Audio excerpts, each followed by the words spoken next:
Hey friends, this is Marilyn from tarotclarity.com.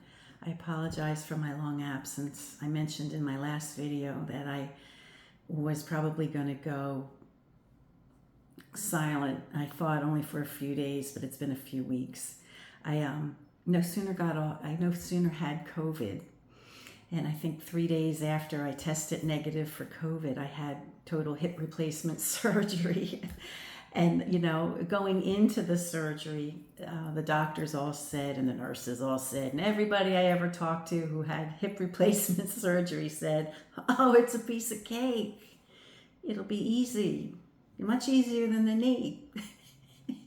Well, it wasn't really easy for me. Maybe because I was already, weak. I was already like coughing and tired from the COVID. And then when I went right into this, my recovery's been a little challenging. But at any rate, I wanted to touch base with you guys. And the reason I'm touching base today is because I saw my friends over at Artisan Tarot doing a video. They're releasing a deck, a historic deck. I don't know if I'm allowed to say what it is, because I wasn't able to hear the audio, and I don't know if it's just under wraps, at the moment for, I don't know. So I don't want to ruin any surprises if they had intended this new deck to be a surprise, or if they were going to announce it generally later. But it's a deck that I'm really excited for, and I'm really happy to see them going in the direction of, another historic deck. And so I wanted to tune in and see what they had to say, but I could hear nothing. It's a real handicap when you're a person like me, and I'm not real proficient with technology. It's a miracle I get these I get these videos going at all. But at any rate, I wasn't able to watch what they had to say. So I already had my husband, help me get in this room, and it was already like an ordeal getting me in here. So I figured that I'd continue with a video my last video, which was also regarding one of Artisan Tarot's historic decks. It was a historic playing card deck, the Portrait of Paris playing card.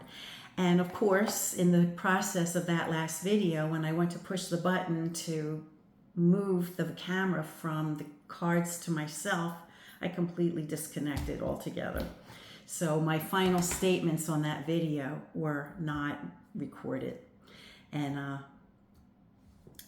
didn't realize my mistake until after I put it out there. So at any rate, I'm just going to finish up my thoughts on that video by making a few points that I thought I had recorded, but I hadn't.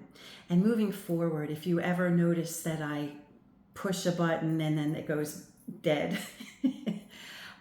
always realize that I'll put the link to the next video on that, so that if you wanted to see what I had to say, you could follow my thought process, or you could just see the next video so you don't have to go searching for it in my playlist or something.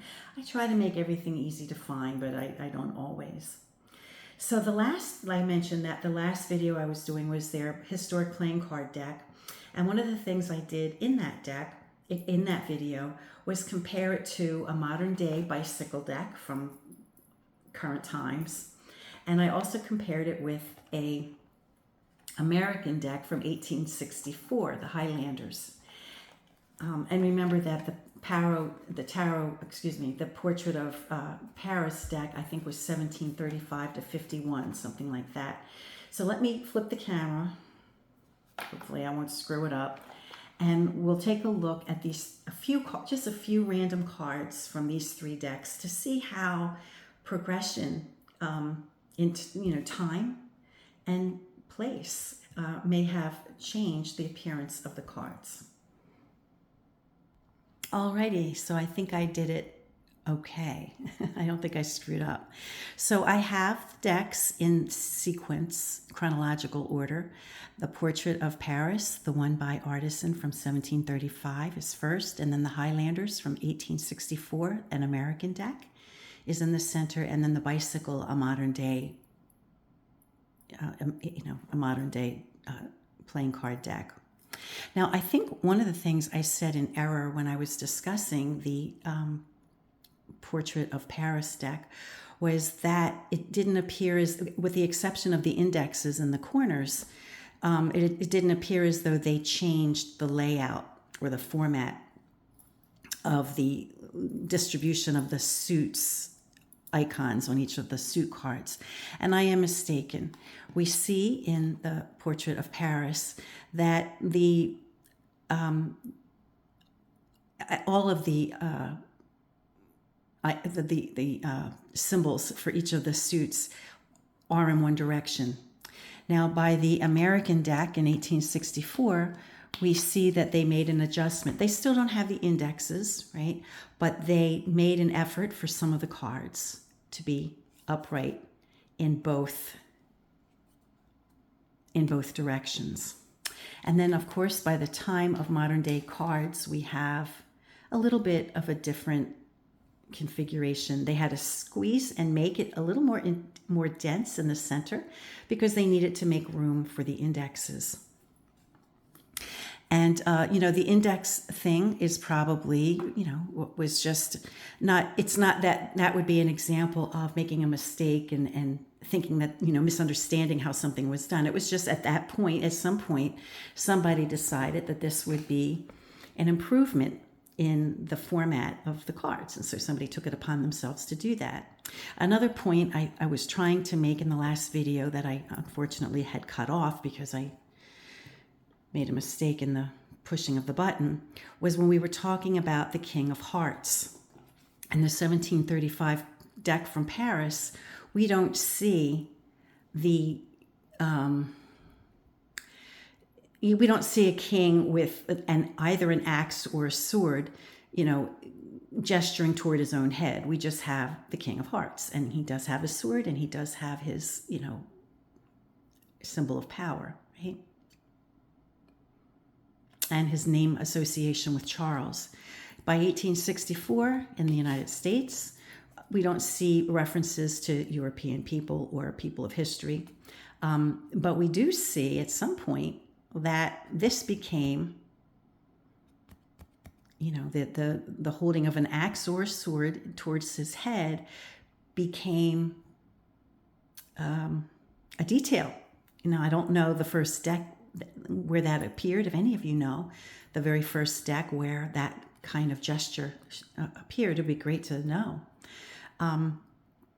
But there's a difference, 100 years difference, right? We go from not having that to having that. And then, of course, by the modern day deck, we have like the double-headed, that, may or may not have been borrowed from the concept of the Piedmontese, I think, who came up with that novelty in the tarot deck where they flip the card. But we still see that convention of having a sword by the head or an axe by the head of the King of Hearts is still there.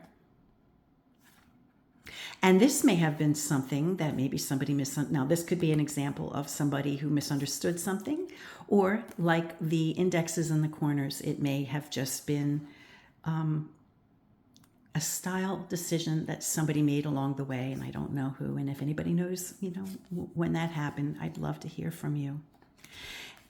So I felt that I owed it to Artisan to properly finish what I was saying about their deck. And it bothered me that once I realized what happened, okay, I'm going to push the button. I'm going to try to flip it to go back on me. So I hope I do it right. Fingers crossed.